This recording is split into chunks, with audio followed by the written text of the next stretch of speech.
Sarge. We're going to be comparing two elite weapons in a brand new series called the Battlefield 4 Weapons Showdown.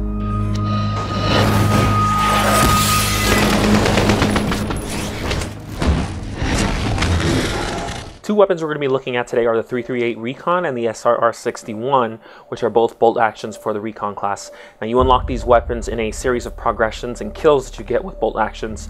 To get more or to unlock more weapons for the Recon class, you have to use the previous weapons that you get in advance to get the later ones. And so the 338 Recon is the 6th unlock, and the SRR-61 is the 2nd to last that you unlock. And these both are powerful rifles. They both deliver when it comes to damage at both medium and long ranges. They're ideal, I guess you should say, is for the longer range sniping.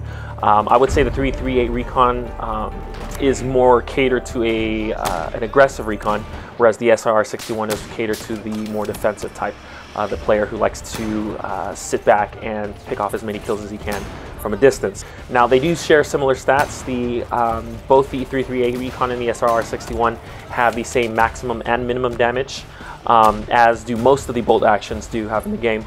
They do have the same drop-off distance as with all of them. 12.5 meters means it's going to do the max amount of damage, which is 100 damage at 12.5 meters.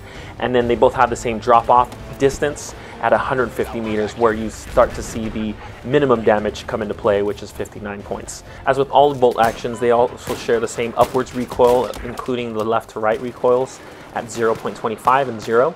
There's also the same recoil decrease at 6 degrees, and there's also the first shot recoil multiplier, which is at 2 times. There's going to be no spread between each weapon, so we're going to see the similarities there while you're not moving. And then there's going to be same amount of spread increase per shot, which are both at 0. So these are similar stats that all or most bolt actions do share in the game. Where we're going to start seeing differences in between the stats is in the spread while moving with the weapon, the reload time, speed, fire rate, the magazine size, and the bullet drop. And we'll notice right off the bat that the SRR-61 has a bigger magazine compared to the 338 Recon, at 8 bullets a clip compared to the 6 bullets a clip that the Recon has. We also see that it has way less bullet drop at 6 meters per second squared compared to the almost 10 meters per second squared that the Recon has. So that's almost a 40% increase when it comes to bullet drop. We also see that the bullets travel farther at maximum distance with the SRR-61 at 3,100 meters compared to the 2,600 meters that the Recon has. So your bullet's going to go farther, it's going to drop less. It also has a higher muzzle velocity compared to the Recon at 620 meters a second, whereas the Recon has only 520 meters. So those are both 19% increases, almost 20. When it comes to the max distance and the muzzle velocity. So the SRR-61, I would say, in regards to the stats alone, are designed specifically around the more defensive role that the Recon has and that can play in the game of Battlefield 4. So if you're going for those shots at farther ranges, at maximum distances, this gun is going to give you the best amount of damage, the most amount of damage. Even if you don't get those headshots, you accidentally hit the shoulder or get a body shot or even an arm or a leg, you're going to get the most amount of damage that any of the bolt actions that are available in the game can do. So this is the best weapon for that. You play defensive, you use the SRR-61, it's going to be ideal. Now if we go to the Recon, the 338 Recon weapon alone, you'll see that it has a slightly higher fire rate at 42 rounds per minute compared to the 40 rounds per minute that the SRR-61 has a faster reload time speed, so you can reload. I guess that sort of makes up for the fact that it has a smaller clip.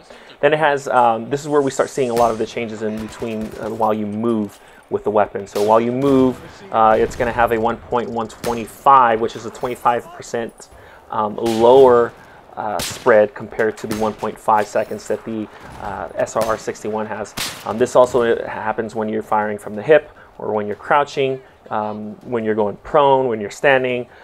Just in general, the weapon itself, the 338 Recon, is going to have less of a spread that the SRR-61 has, which makes this weapon a more ideal weapon for the type of aggressive recon player in the game. So if you want to go for aggressive, I would say the 338 Recon is going to be your best choice, as you're not going to get as much spread. You're going to line those shots up and they're going to deliver every time you line them up, compared to the SRR-61, which your bullets are going to be kind of veering off more at a rapid pace compared to the 338 Recon.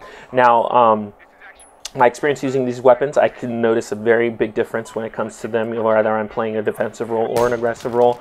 I do prefer the 338 Recon slightly above the SRR-61 because of the fact that it has less spread, and the fact that I'm constantly moving. Even when I'm firing at farther ranges and I have targets firing back at me, I'm still strafing side to side, and I really need that significantly less spread that the weapon delivers and that it has over the SRR-61 to be able to shoot my target and line that shot up quickly while I'm on the go. That's just my take on it while using this weapon. It seems like I get more shots off when I'm aiming, whereas the SRR-61, I'm missing shots that I shouldn't be missing, or at least I think I shouldn't be missing. Just the fact that it does have much spread compared to the 338 Recon. It just seems like when I'm using the 338 Recon, I can get those shots off, whereas the SRR-61, when I'm doing the same thing, it's not happening. So that's just my role on it. I noticed that I really have to stay put, or I have to be really still with the SRR-61 to get those really direct shots. So I can't be moving as much, but I like to move. That's the problem. So the 338 Recon tends to be the weapon for me. For choice between those two, I would say go for the 338 Recon if you're that type of player. So those are the two comparisons between these two weapons. Hopefully this has sort of given you an idea of what you might want to try out while unlocking these, or if you haven't tried them already, to give them a shot. So stay tuned for more Battlefield videos on my channel. I will be posting more, making this a series. Don't forget to subscribe if you want to see some more Battlefield 4 videos on my channel. I'll catch you guys in the next video. Take care.